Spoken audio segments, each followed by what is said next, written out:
Alô, estou sendo corretamente escutado? Alô, alô?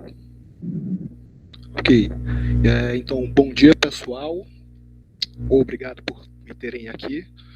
É, a minha apresentação, né, vai se chamar Tarô e Manipulação de Tradições, Convenções e Eficácia na Produção de Só uma Baralhos. tentativa de você falar um Na pouco. verdade, ela Só se uma refere... tentativa de você falar um pouco mais próximo do microfone, Miguel. Alô, melhor assim? Agora sim, obrigado. Pronto. Então, a minha apresentação, ela se refere ao primeiro capítulo do que deveria ser a minha dissertação, né? A minha dissertação ela é sobre pessoas que ilustradoras que também trabalham com baralhos de tarô, que já ilustraram, que estavam ilustrando baralhos de tarô durante a minha fase de pesquisa. E o meu capítulo 1, ele corresponderia a, a minha tentativa de entender quais são as condições iniciais da produção de novos baralhos de tarô, né? E a primeira coisa que eu tenho que falar é que o tarô ele não é qualquer tipo de baralho, né? O tarô ele tem uma estrutura própria, ele tem cartas, títulos, símbolos que são próprios dele, né? Então, fazer um baralho de tarô é fazer um trabalho mais ou menos específico, né? Que não se confunde diretamente, não é a mesma coisa que outros tipos de oráculos de cartas, como o Petit Lenormand, ou como qualquer outro oráculo de cartas, né? E aí vai a... Existem algumas noções, algumas ideias que são importantes nesse meu capítulo 1, né? E eu vou falar um pouco delas, porque elas é, é, vão me ajudar a entender essas condições nas quais os baralhos são feitos, né? A primeira dessas noções é a noção de tradição, né? E aí eu vou estar considerando tradição a partir de dois autores, né?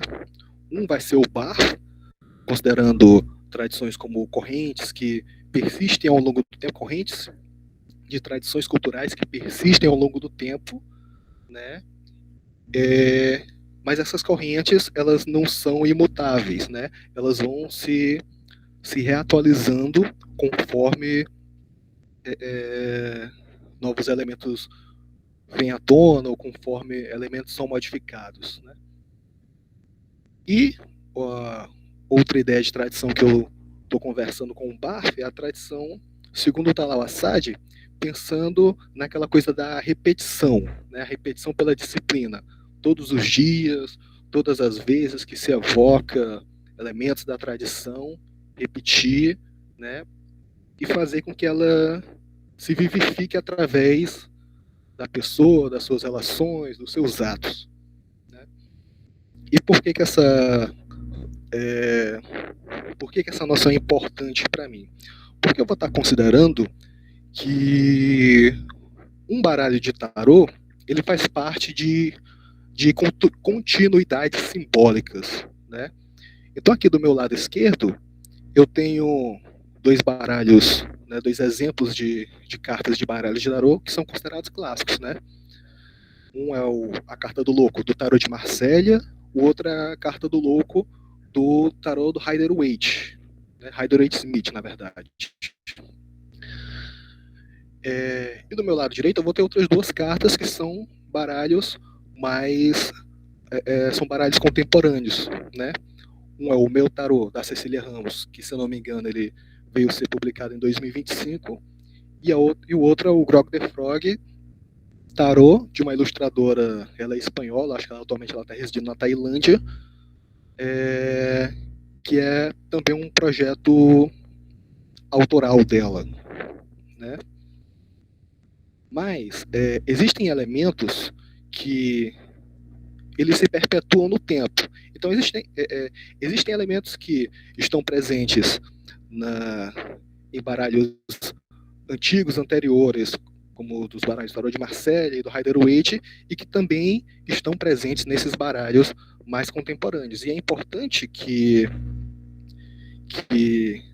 essas autoras que propõem esses baralhos, ou que as ilustradoras que ilustram esses projetos, que elas consigam lidar com essas continuidades simbólicas, porque sem elas, você sem elas você não vai ser capaz de produzir um baralho de tarô, né? Existem alguns elementos da tradição que, se você foge da tradição, você provavelmente não está mais tratando daquela tradição, né? Você está fazendo já uma outra coisa, né? Então o que eu quero dizer com isso é que existem coisas que se repetem ao longo do tempo, né? E quando eu falo desses elementos que se repetem, uma outra noção que vai ser importante no meu trabalho, e especialmente nesse capítulo 1, né, que estou apresentando aqui, é a ideia de convenções para o Howard Becker, né? Convenções aí a gente pensando como ele vai como maneiras rotinizadas de compreensão em ação, né? Então, quando você olha para uma placa de pare, você sabe que aquilo é uma placa de pare, né? Isso fica entranhado na sua mente, né? Porque você foi socializado ao ponto de que aquilo se torna uma convenção que é natural para você ler, né? Então, quando você olha para uma placa de pare, você tem uma expectativa de que ali é para você parar. Então, por isso também eu penso as convenções como maneiras rotinizadas de gerenciar expectativas, né? Você tem uma expectativa a respeito de como as coisas têm que ser feitas e do que as coisas significam, né? E você aprende socialmente como lidar com essas coisas. E o baralho, o tarô, ele também tem as suas convenções, né? Ele também tem ideias que elas se repetem. As convenções, elas, tal como a tradição, elas se perpetuam pela repetição. As pessoas usam e aquilo vai se tornando natural para as pessoas, né? Então, o tarô, ele também vai ter as suas convenções, né? Aqui a gente tem mais à esquerda um set de copas de um modelo tradicional de tarô, do modelo do Rider-Waite, que é o modelo mais usado de base para novos baralhos, né? Em que ele vai ter alguns elementos que se repetem e outros que não se repetem, né? Então, o set de copas, ele vai ter copas, cálices, né, que são repetidos de uma carta para outra. Mas tem outros elementos que eles são modificados. E aí que está uma outra categoria, uma outra noção importante no meu trabalho, que vão ser as invenções, né? Invenções aí eu estou pensando a partir do Roy Wagner, né? Sendo aquela ideia de que de a invenção ser uma expansão de contextos ou de significados para alguma coisa, né? Para uma ação, para uma imagem, para uma representação, né? Quando você expande as possibilidades daquele item, né? Então, se na carta do sete de copas do baralho Rider-Waite-Smith, que é essa carta mais à esquerda, a gente tem a figura de um homem, um mago, uma figura de um ser humano que ele tem tendências, ele tem uma estética mais masculinizada e humana. Quando a gente vai para as outras cartas, esse limite ele é expandido, e na carta do meio, que é do baralho, que é Elizabeth Alba, que é uma ilustradora norte-americana, ela ainda está trabalhando nele, está finalizando ele ainda, né? Essa figura do ser humano masculino, ela é trocada por uma figura de um coelho humanizado, né? E quando você vai para a carta mais à direita, que foi um baralho ilustrado pela Natasha Ilintic, né, que é uma ilustradora europeia, essa figura já é uma figura feminina e negra, né? O cenário também muda, né? Então, existem elementos que eles permanecem, existem elementos que os limites deles podem ser expandidos, que os usos deles podem ser outros, podem ser modificados, podem ser trocados, né? E essa ideia de que o que você pode ou não pode fazer, quais são os limites de até onde você pode ir com as convenções do tarô, isso vai ser importante na hora de fazer um baralho de tarô, porque é aí que você vai colocar a inovação, né? É a partir daí que você vai inovar, vai inventar um novo baralho. E é importante que você tenha a noção de que um baralho de tarô, desses que eu estudei, né, são baralhos que eles são tanto produtos mercantis, né, como produtos artísticos, né, são criações artísticas, tem uma dimensão estética que é importante neles. E aí, por produto mercantil, eu estou considerando aí a Padurai, né, naquela ideia de que durante uma fase da vida dos baralhos, desses baralhos que eu estudei, o fato deles poderem serem vendidos, mercantilizados, é uma coisa importante dentro desse objeto, né, na biografia desse objeto, né, e de fato esses baralhos são feitos para serem vendidos, né, eles são feitos publicados por editoras ou publicados de maneira independente, né, eles são feitos para serem vendidos, né, eles não são caridade, são produtos, mas eles também têm uma dimensão estética que é importante, né, é valorizado a dimensão artística desses baralhos, né? Então eles vão ter ilustradores que são convidados por algum motivo especial, ou a pessoa, se existe uma separação entre a pessoa que escreve o livro guia e escreve o direcionamento desse baralho e a pessoa que desenha esse baralho, existe uma importância que é dada a cada uma dessas pessoas e as contribuições que elas têm para esses baralhos, né? E também é dada uma importância o quanto essas pessoas elas podem mobilizar de público, né? O quão ativo é o capital social dessas pessoas, por assim dizer, né? E aí, voltando ao Howard Becker, né?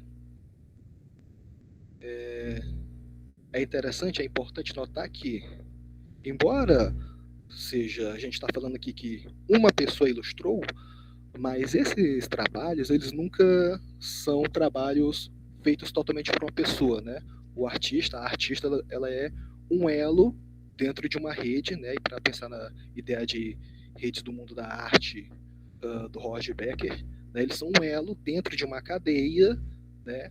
De pessoas que atuam para que o baralho seja feito, né? Então, se o baralho ele é agenciado por uma casa editorial, então a gente vai ter uma editora de publicação, talvez tenha uma escritora, vai ter a ilustradora, que as ilustradoras foram as minhas interlocutoras de fato, vai ter uma equipe de arte, uma equipe de design que vai verificar se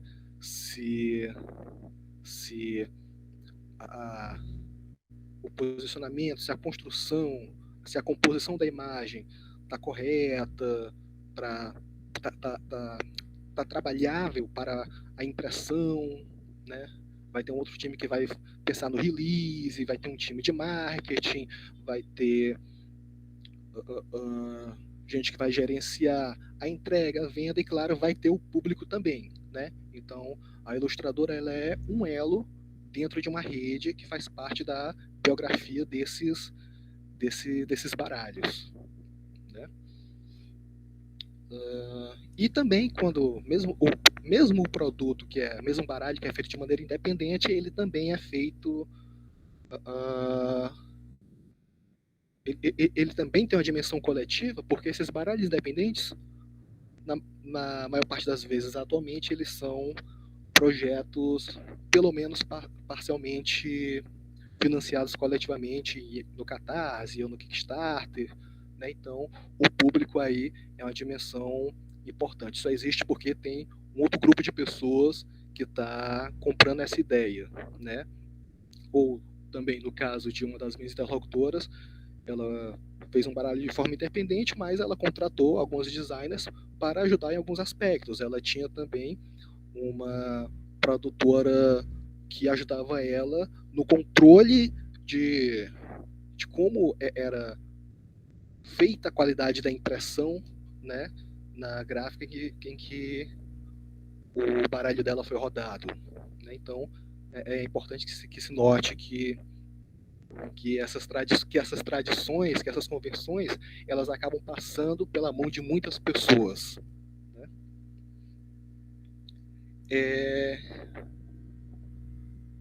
E uma outra noção que vai ser importante, né? Talvez a mais importante nessa rede de pessoas que vai fazer com que o baralho novo venha a existir, venha a ser materializado de fato, né, e chegar na mão das pessoas, é a ideia de que não é qualquer um que está publicando baralho de tarô, né?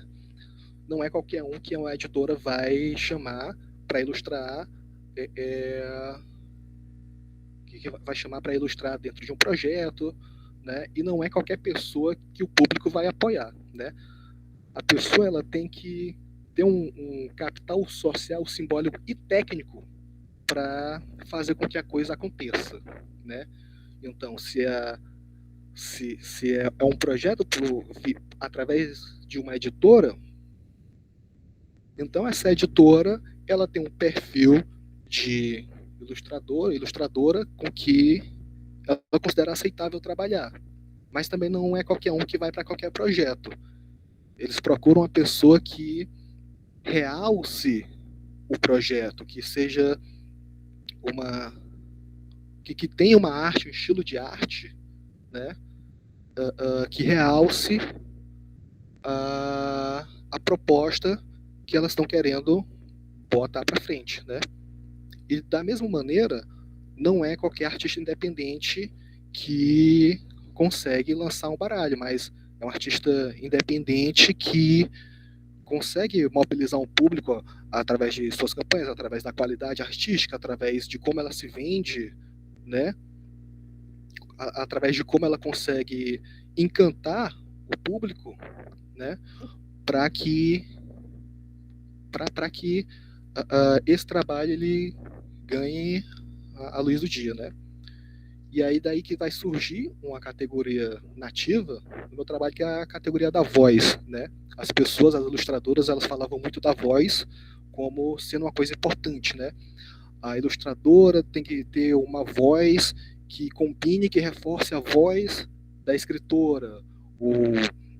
É importante que a ilustradora consiga colocar a sua própria voz dentro do seu trabalho para conseguir ser verdadeira com aquilo que está fazendo, né? E voz aqui, o que as pessoas querem dizer são aquelas características distintivas do trabalho dela, né? É o estilo, é a presença, é a marca que as pessoas têm naquilo que fazem, né? Então aqui nas imagens que estão aparecendo, por exemplo, cada ilustradora, né, e curiosamente no meu trabalho, todas foram ilustradoras, inclusive desse baralho clássico, né, foi a Pamela Smith que ilustrou, né, mas cada uma tem um estilo muito particular, né, de materializar a sua arte. Né? E pensando tudo isso, né, quando eu volto para meu objetivo inicial com essa apresentação, com esse capítulo, é que as condições para se publicar um baralho de tarô, né, as condições iniciais, pelo menos, dentro dos casos que eu estudei, é que a pessoa ela tem que ter a capacidade de manipular as convenções do tarô, né, tendo em vista as expectativas que são tanto mercantis, né, essa pessoa ela está atendendo a uma demanda ou está tentando criar uma demanda, né, mas também a expectativas estéticas, né? Existem expectativas quanto ao quão legal, quão bom, quão bonito é essa arte, o quão essa arte ela consegue falar o que ela precisa falar, né? Mas também existe uma expectativa técnica de quão bem ela consegue manipular essas convenções. E aí é que eu tenho até que fazer um desvio para falar. Não necessariamente a pessoa que ilustra, se ela está trabalhando com a casa editorial, ela precisa saber tarô, né? No caso de parte das artistas que eu estudei, a editora ela tinha uma pessoa especialista que orientava e tinha uma escritora que era a pessoa que estava ali direcionando o projeto, né? No caso de um projeto independente, aí a artista ela já tem que criar um certo domínio da linguagem, do tarô, dos símbolos, para conseguir manipular aquilo e fazer com que aquela imagem que ela está materializando seja eficaz, né? E essa eficácia, como eu estava dizendo, a artista tem que demonstrar essa eficácia tanto técnica, né? Ela tem que ter um capital técnico, né? Mas ela, principalmente se ela é uma artista independente, ela tem que ser eficaz em mobilizar o seu público, né? Ou ela tem que ser eficaz em mostrar que a sua voz é valiosa para a editora, né? E para além dessas condições do tarô, alguns pensamentos um pouco tentando alcançar um campo mais amplo é que o meu trabalho ele reforça a ideia de que tradições não são imutáveis e que eles podem ser expandidos a partir de novas vozes, né? A partir de novas forças distintivas, né? Forças distintas das pessoas, né? Mas também que artefatos como o tarô, que são artefatos atravessados de continuidades simbólicas, eles se configuram como elos que conectam categorias de pessoas diferentes, né? E o que eu quero dizer com isso? Eles conectam artista e público, artista e escritor, editora e profissionais que trabalham com editora, né? Eles criam certos vínculos, certos laços entre pessoas. Né? Então, artefatos materializados com continuidades simbólicas, eles também conectam pessoas. E era isso a minha apresentação. Espero que eu não tenha passado tempo demais. Obrigado.